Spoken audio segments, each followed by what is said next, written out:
ton témoignage doit être total. Quelqu'un dit amen. Amen. Apocalypse chapitre 2, à partir du verset 1er lit. Alléluia.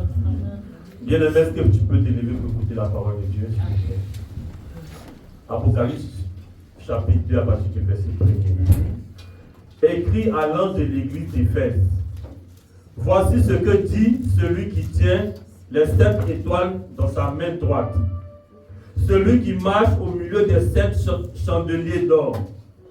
Je connais tes œuvres, ton travail et ta persévérance. Je sais que tu ne peux supporter les méchants, que tu as éprouvé ceux qui se disent apôtres, a éprouvé ceux qui se disent apôtres et qui ne le sont pas, et que tu les as trouvés menteurs, que tu as de la persévérance, que tu as souffert à cause de mon nom, et tu ne t'es point lassé. Mais ce que j'ai contre toi, c'est que tu as abandonné ton premier amour. Souviens-toi donc d'où tu es tombé. Repends-toi et pratique tes premières œuvres. Sinon, je viendrai à toi et j'ôterai ton chandelier de sa place, à moins que tu ne te repentes. Quelqu'un dit amen. Amen. Quelqu'un dit amen fort. Amen. Non, c'est bon. Gloire à Dieu. Amen. Écoute un peu ceci.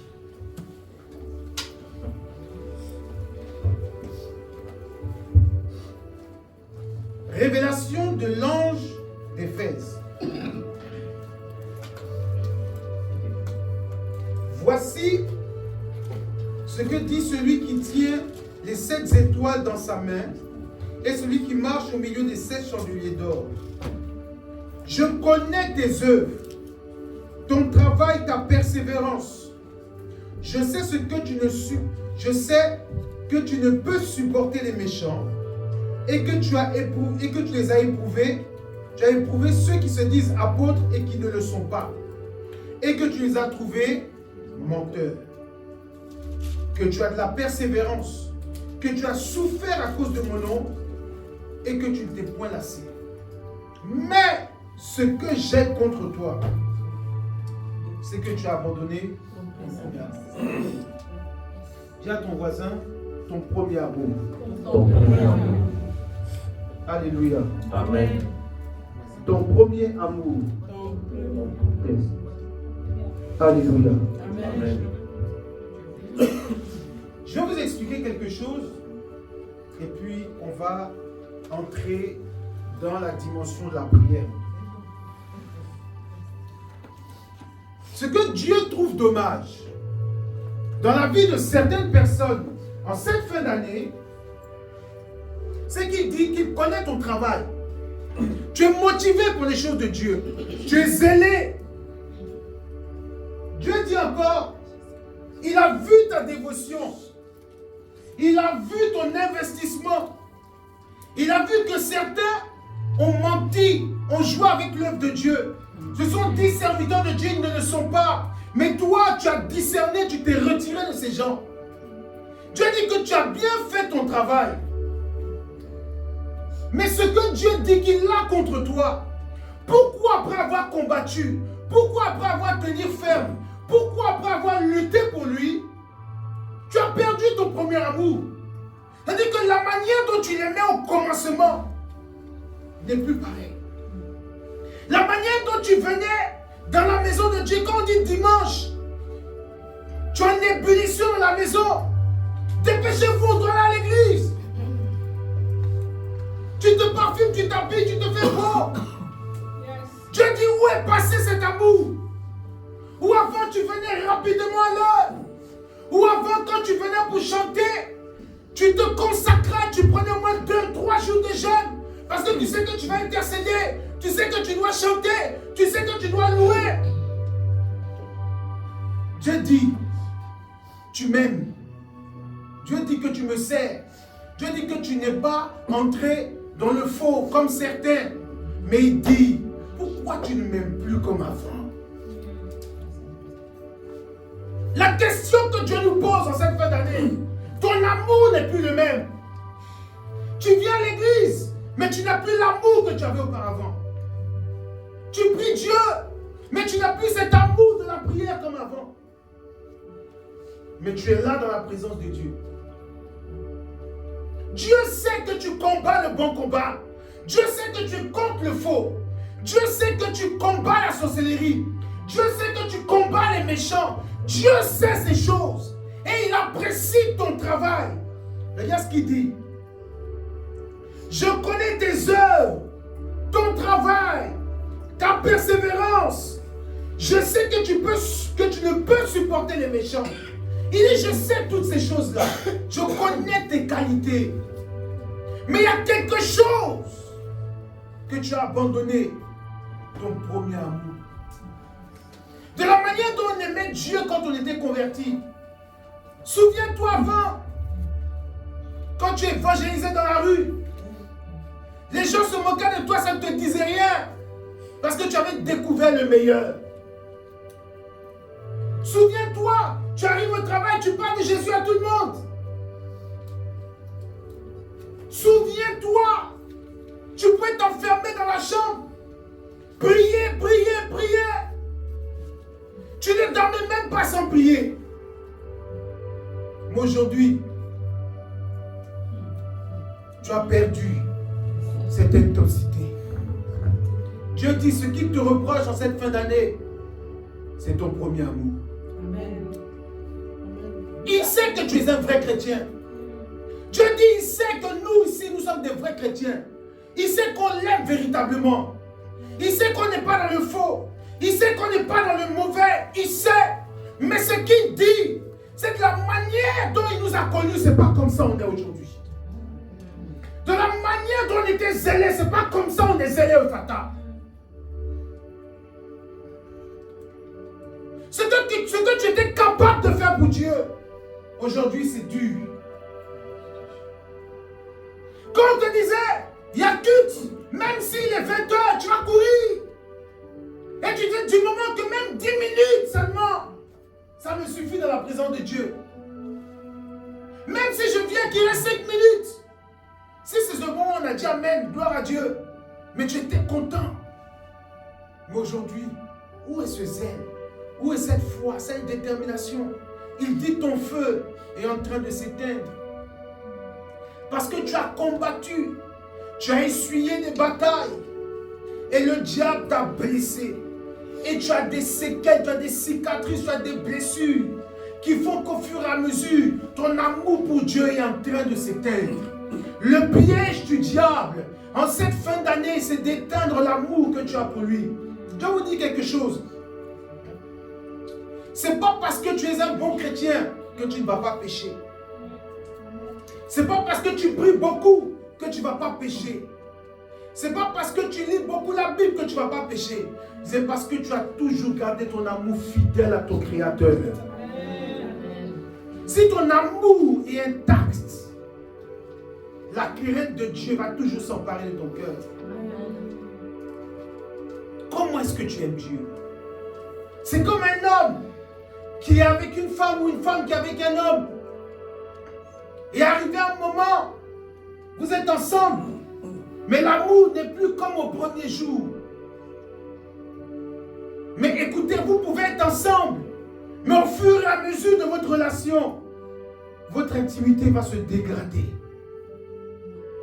C'est vrai, vous vous aimez, mais vous ne vous aimez pas comme au premier jour. Oh, le plus important, ce qui fait vivre le couple, c'est l'étincelle du premier jour. Est-ce que quand il te regarde, ou est-ce que quand tu la regardes, c'est les mêmes étoiles qu'il y avait le premier jour?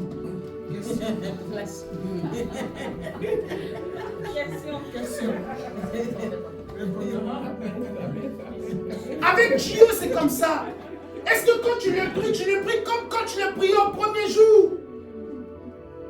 Oh Père, merci. Parce que là, tu m'as sauvé la vie. Seigneur, je me souviens, en 97, sur la route de Dabou, sur la route de Djamé, sur la route de tel village, Sur la route de Kaoukro, de Dalané. Ce jour-là, je devais mourir. Mais tu m'as sauvé, Seigneur. Souvent, il faut que tu arrives à dire à Dieu, je me souviens de ce que tu as fait pour moi. Seigneur, même si aujourd'hui je ne mange pas, je suis conscient que tu m'as retiré de la mort. Je suis conscient que tu m'as retiré de la boue.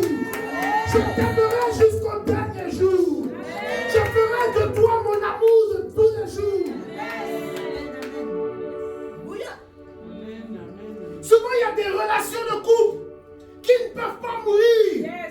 Parce que quand tu te souviens de ce qu'il a fait pour toi, quand tu te souviens de l'opposition, personne ne voulait de lui dans ta famille. Mais il a dit, même si tout le monde ne veut pas, je te marierai. Je ferai de toi ma femme. Tu seras la mère de mes enfants. Tu te souviens, tu te dis, waouh, je ne peux pas l'abandonner. Dieu en a fait ainsi pour nous. Dieu dit, ce que j'ai contre toi, c'est que tu ne m'aimes plus comme avant. Sinon, si c'est pour venir à l'église, tu es là. Mais à quelle vitesse est-ce que tu es là? Si c'est pour prier, tu pries. Mais avec quel amour tu pries?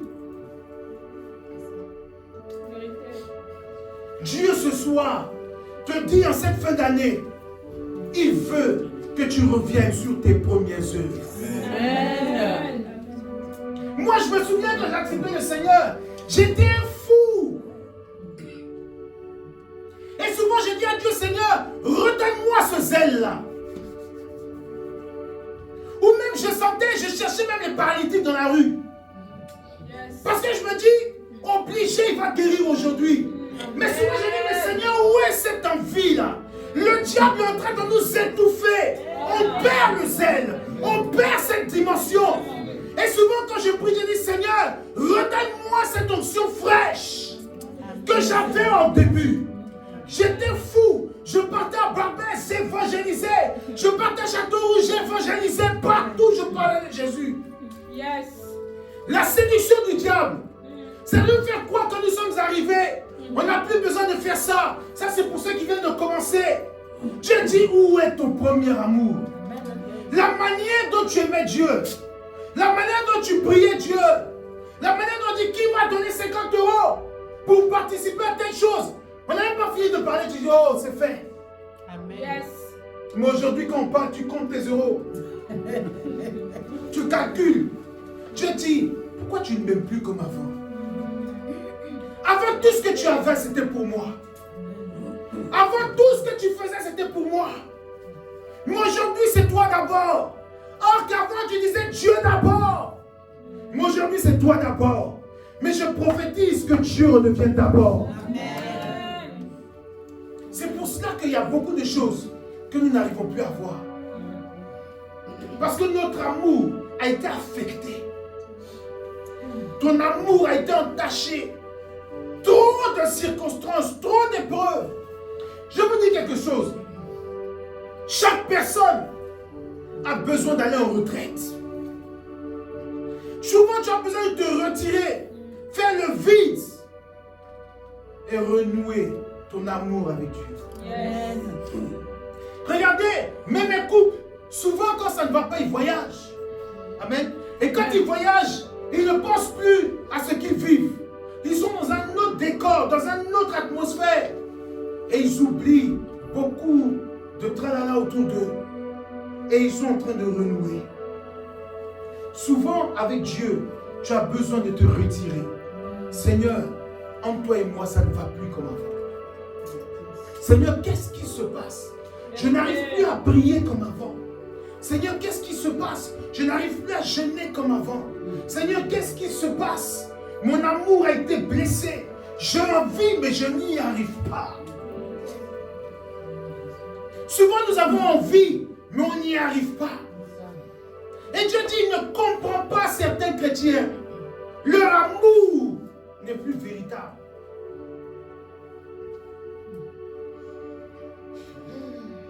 La crainte t'envahissait.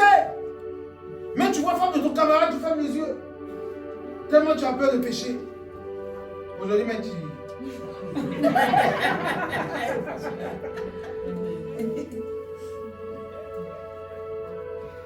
C'est ça. Ça veut dire que ce sentiment-là, qui était là, il ne l'est plus.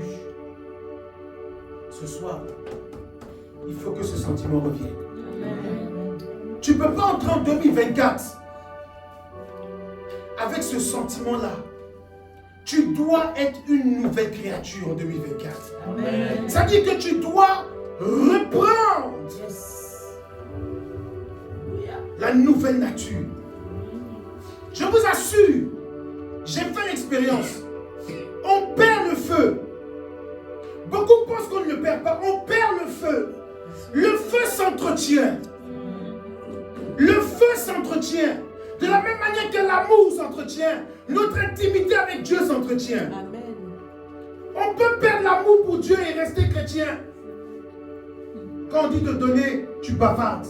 Quand on dit de prier, tu bavardes. Quand on dit de jeûner, tu bavardes. Mais tous les jours, tu es à l'église. Tu as perdu l'amour. Tu as perdu ton amour pour Dieu. C'est-à-dire que Dieu devient fardeau. Mais comme tu l'as accepté, on est ensemble. C'est ça. Fais attention, c'est dangereux. Dieu dit, je sais que tu es un vrai serviteur. Je sais que tu combats le bon combat. Je sais que tu es un bosseur. Je sais toutes ces choses. Mais il y a une chose que je n'aime pas chez toi. C'est que tu as perdu ton premier amour.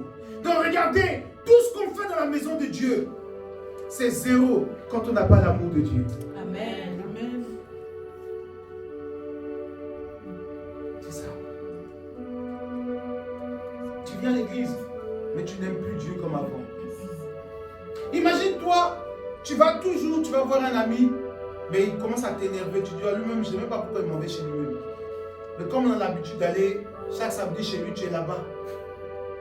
Mais arrivé un moment, tu ne diras plus pourquoi. Parce qu'en fait, au fur et à mesure, c'est en train de se dégrader. Et ne tuons pas notre relation, notre intimité avec Dieu. Elle est précieuse. C'est une relation. La Bible dit que Jésus viendra chercher quoi? Son époux. Nous sommes l'époux du Seigneur. L'église là, c'est la femme de Jésus. L'église est l'amoureux du Seigneur. Il dit qu'il viendra chercher son épouse. Nous sommes l'épouse. Arrivé un moment, tu dois devenir l'époux et l'épouse du Seigneur. Tu dois devenir son amour. Tu dois devenir la fiancée du Seigneur. Tu dois être celui ou celle que Dieu va venir chercher. Amen. Tu te prépares uniquement pour lui. Seigneur, je t'aime, j'attends ton retour. Quand tu t'habilles pour venir dans la présence de Dieu, ce n'est pas pour séduire un homme ou une femme, mais c'est pour être beau et belle dans la présence de ton Créateur. Seigneur, je me suis fait beau, je me suis fait parfumer, c'est pour toi. On doit avoir une joie permanente. Où est passé cet amour? Demande à ton voisin où est passé ton amour pour Dieu. Pas lui, parce que ce soir, Dieu pose la question à quelqu'un. Ton amour, là, il est où? Ta manière, ton zèle, il est où? La manière dont Sarah courait au début, ça y est où? La manière dont la prophétesse pensait des temps dans la présence de Dieu, cet amour, il est où? C'est ce que Dieu veut. Sinon, prier 1 heure, 2 heures, ça n'effraie pas Dieu. Yes. Dieu n'est pas effrayé. Ce qui impressionne Dieu, c'est l'intensité que tu mets dans ton amour. Amen. Il y a des gens, quand il te dit je t'aime, ça ne te fait rien. Mais à d'autres, quand il dit je t'aime, sa manière de dire je t'aime là, ça rentre en toi. Tu dis waouh, lui là, en tout cas, il m'aime. C'est vrai ou c'est faux? Il y a des gens, quand ils parlent, tu sens que c'est vrai. Vous savez, quand quelqu'un t'aime véritablement, quand il te dit, tu sais. Quand il y en a, ils mentent là, tu sais aussi. Quand il te dit non, je t'aime, tu dis, lui là, il va te demander quelque chose dans 5 minutes. Tu le regardes seulement, tu dis, lui là, son je t'aime là. C'est un crédit, il va prendre tout de suite. Et puis tu es calé là, tu l'attends. Tu dis, d'ici le soir, il va parler celui-là. Mais il y en a quand il te dit je t'aime, tu sais qu'il n'y a rien derrière. C'est ça que Dieu veut. Souvent quand tu pries, Seigneur, Ah, c'est-à-dire que tu n'as même pas salué Dieu. Bénis-moi. C'est ton amour. Tu viens devant ton Créateur.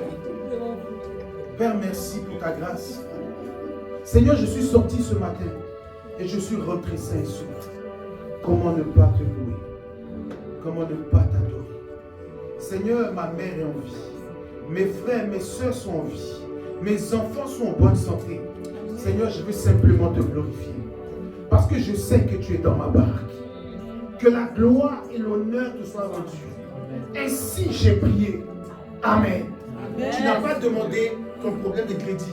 Tu n'as pas demandé quelque chose. La seule chose que tu as dit, Seigneur, je t'aime pour le souffle de vie que tu m'as donné. La Bible dit que parce que tu as fait Dieu ta priorité, Dieu se souviendra de toi. Amen. Il dit premièrement le royaume et toutes choses nous seront données. Vous savez, quand on aime Dieu, Dieu se charge de nous. Amen. Tu n'as pas besoin de demander à Dieu. Dieu se charge de toi. Amen. Apprenez à faire des prières d'amour. Vous savez, depuis un temps, ma seule prière, je dis, Seigneur, apprends-moi à te servir. Parce que je ne sais pas te servir. Apprends-moi, c'est ma seule prière, je vous assure. C'est ma seule prière depuis des mois. Comment je dois te servir? Parce que si on est satisfait de notre manière là, on ne va jamais évoluer. Seigneur, montre-moi comment les apôtres te servaient. Seigneur, montre-moi comment David était zélé pour toi. Seigneur, je veux comprendre.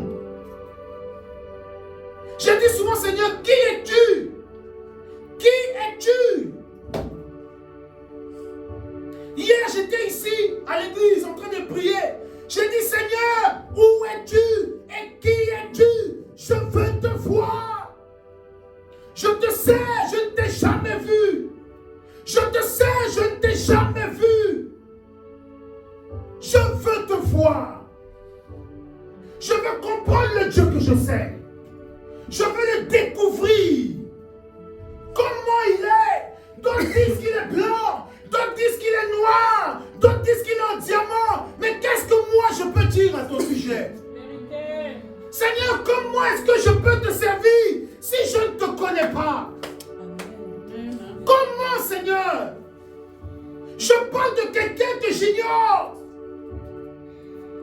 Je le ressens en moi. Mais Seigneur, ça ne me suffit pas. Je veux te voir. C'est comme quelqu'un que tu aimes. Il est aux États-Unis, tu l'appelles tous les jours. Tu dis, je suis fatigué de cette correspondance. Je veux te voir. Que notre amour soit réel. Que notre amour soit vivant. C'est là que tu dois arriver. Aime Dieu de tout ton cœur, de toute ton âme, de toute ta force. Arrivé un moment, l'amour devient démesuré. L'amour devient incontrôlable. Je suis arrivé à un niveau, j'ai dit, Seigneur, moi, je veux te voir.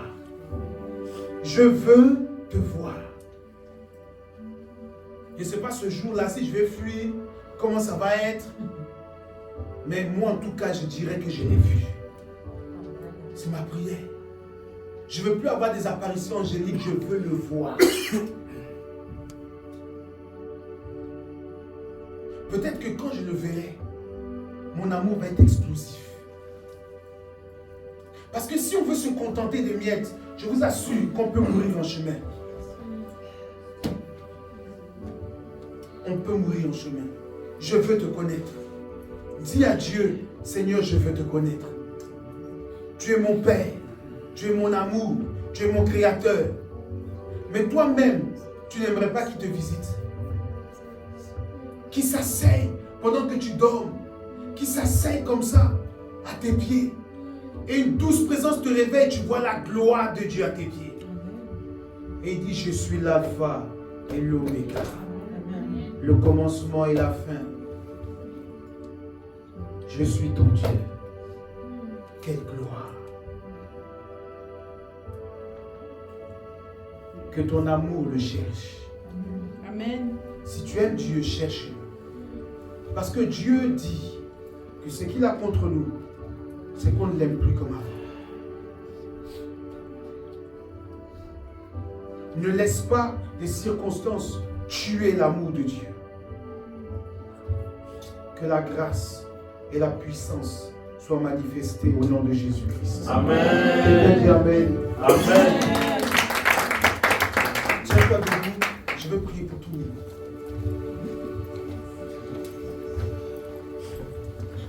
Je ne sais pas ce que tu vis. Je ne sais pas ce que tu traverses.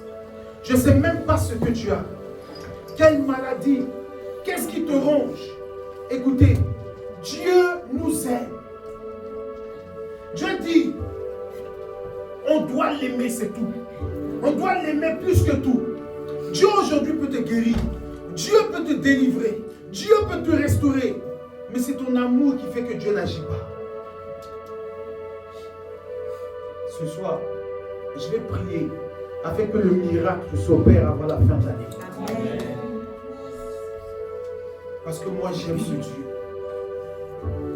Et ce Dieu-là va me démontrer qu'il est en moi. Tu vas faire une seule prière. Tu vas focaliser quelque chose qui te manque en cette fin d'année.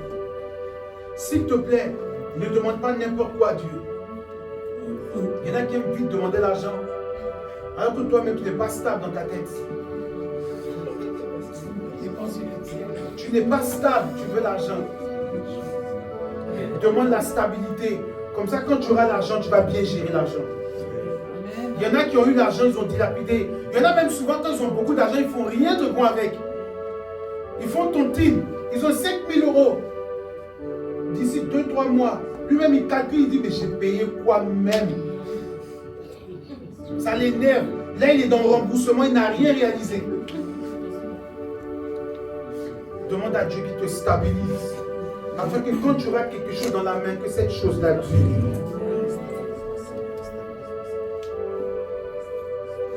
Sinon, souvent là, on dit, Seigneur, Dieu nous a donné l'argent il y a longtemps. Ça fait longtemps que Dieu nous a déjà béni. On n'a rien fait avec. Donc, s'il te plaît, il ne faut pas dire qu'on m'attaque, qu'on a bouffé mon argent. On veut me rendre pauvre. C'est toi qui t'es rendu pauvre. Tu as eu l'argent, tu n'as rien fait avec. Tu as payé voiture, tu as payé costume, tu as payé chaussures, tu as voyagé. C'est normal que l'argent finisse. C'est normal que ton argent finisse. Donc, ce n'est pas sorcellerie, tu t'es bien amusé. Voilà. Quand tu voyageais, tu nous envoyais des photos sur Facebook qu'on a vues. Voilà. Donc, ce n'est pas un diable. Tu n'as pas su économiser. Tu n'as pas su tenir ferme. L'argent, c'est un esprit. Souvent, quand il est là, il te parle. Dépense-moi. Hier, là, tu es passé à Zara, tu as vu la robe de la vitrine, non? Puis tu redis 50. Tu dis, oh non, le reste, je garde. L'autre 50, tu dis, et moi? Chaussures là aussi. Mais est-ce que vous savez que l'argent parle? Ça nous parle. C'est pour ça que je vous donne un conseil. Quand vous avez beaucoup de liquidités là, quand vous voulez vous promener là, laissez à la maison. Il faut laisser. Laisse à la maison. Mais quand tu dis que tu as rendez-vous avec quelqu'un là, sur le trajet là, tu vas dépenser avant d'arriver à ton rendez-vous. Si tu n'es pas fort là, il faut demander à Dieu, rends-moi stable, rends-moi fort. Parce que je vous assure que c'est nous-mêmes qui gâtons nos bénédictions. Souvent tu dis que tu n'as rien, mais il y a toujours une nouveauté dans ton placard. C'est une maladie.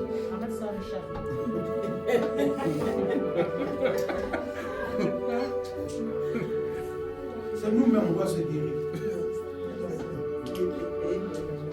Je veux ce soir, j'ai une seule prière à faire. Ça va être une prière de puissance. Je vais toucher tout le monde. Et je prophétise et je déclare que lorsque tu seras en contact avec ma main, que la décharge spirituelle te localise. Je ne sais pas si c'est une guérison, si c'est une restauration financière. Je ne sais pas même si c'est le Seigneur même que tu veux recevoir. Si c'est un don qui doit s'activer. Je ne sais pas. Mais je vais prier qu'il y ait quelque chose entre toi et moi. La seule chose, recherche l'amour de Dieu dans ton cœur. si tu l'as perdu. Parce que si nous sommes connectés à l'amour du divin, le miracle va s'opérer. Moi, j'ai ça, laisse-moi prendre le plateau. Je déclare et je prophétise que ce jus de raisin devienne le sang de Jésus. Tous ceux qui vont boire, que les maladies disparaissent, que les envoûtements soient brisés, que toute œuvre de la sorcellerie soit neutralisée et chassée des corps. Seigneur, ceux qui ont des projets, que le sang de Jésus en eux les téléguide jusqu'à la réalisation du projet. Seigneur, c'est une puissance qu'ils vont boire. Et je déclare, quiconque boira le sang de Jésus sera libéré de son mal.